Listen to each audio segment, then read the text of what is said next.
Muito bem, vamos iniciar então agora mais uma parte desse conteúdo teórico. Vamos falar sobre os princípios fisiológicos do agulhamento, tá? Sobre os potenciais efeitos fisiológicos que nós temos com o uso da técnica de agulhamento ciclo, que é o que nos dá o mínimo de plausibilidade de usar a técnica, ok? Então, o primeiro deles é sobre os efeitos da sensibilização periférica, tá legal? Vamos lá, vamos pensar aqui de forma bem objetiva. Eu tenho ali uma lesão que vai acontecer na minha pele, no meu tecido, e a partir dessa lesão que eu estou provocando, o meu cérebro vai começar a gerar o quê? Uma resposta para essa lesão. E qual que é uma resposta para uma lesão que eu provoco na minha pele? Vai ter aumento de vasodilatação, liberação de substância P, braticinina, histamina, prostaglandina, mastócitos, tudo para quê? Gerar uma cicatrização. Então, um dos efeitos mais simplórios da técnica é justamente esse potencial de lesão que ele provoca no tecido superficialmente, mas que vai gerar o quê? Uma total atenção naquele local para que ocorra um processo inflamatório, para depois gerar um processo, uma ação que anti-inflamatória na região e uma cicatrização. Então, se eu tenho lá uma tendinite, uma tendinose, o que eu vou fazer naquele local? Eu vou acabar o quê? Provocando um processo de cicatrização simplesmente a partir do meu quê? Do meu estímulo de lesão que a minha agulha vai fazer naquele local. Tá legal? Então, um dos efeitos da sensibilização periférica, inicialmente, vai ser esse. Olha que estudo legal. Em 2015 mostrou, a partir de um estudo de termografia, como que a vasodilatação acontece após o agulhamento.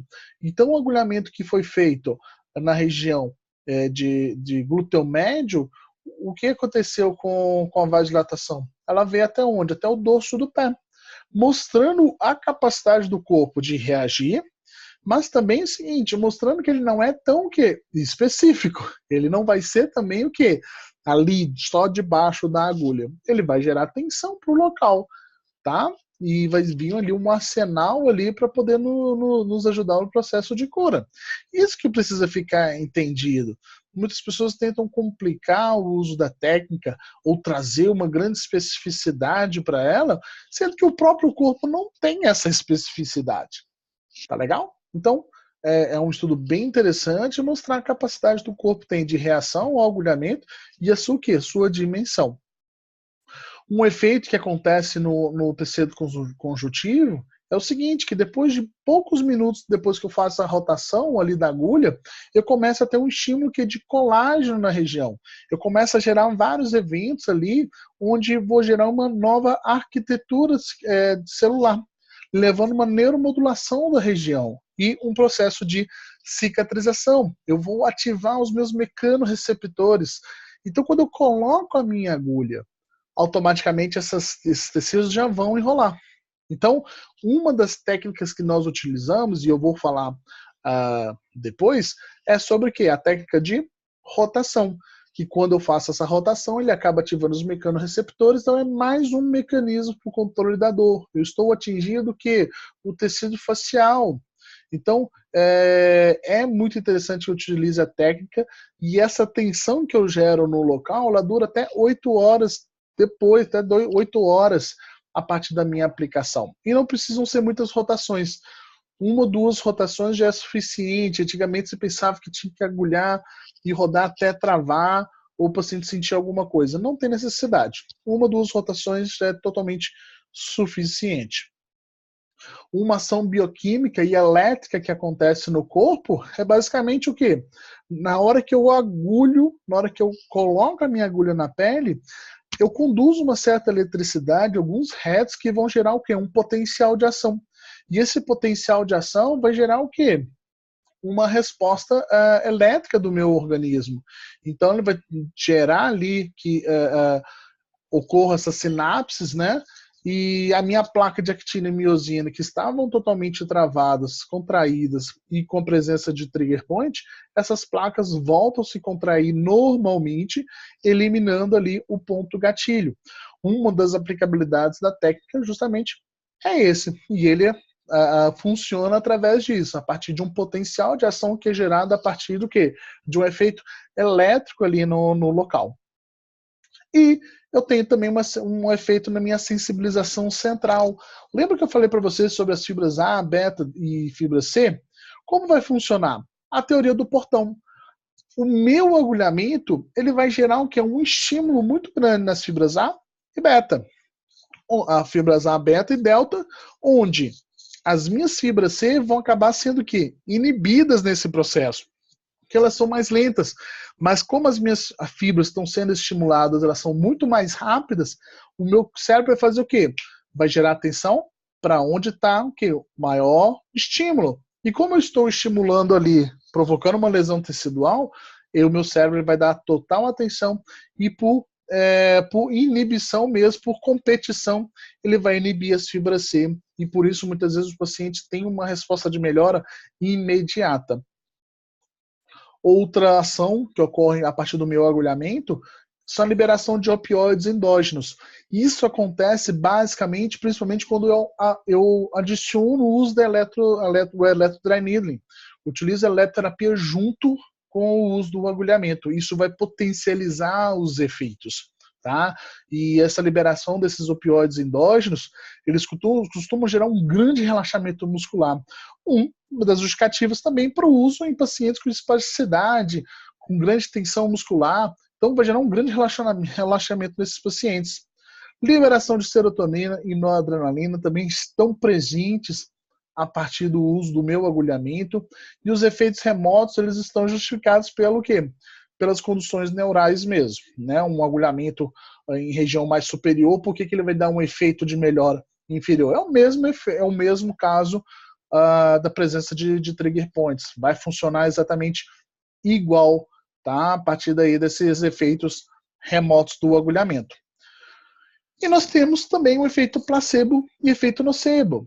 Assim como eu tenho que ficar atento ao uso das minhas aplicações, eu tenho que entender que 30% de tudo aquilo que eu aplico é efeito placebo. Tem efeito placebo.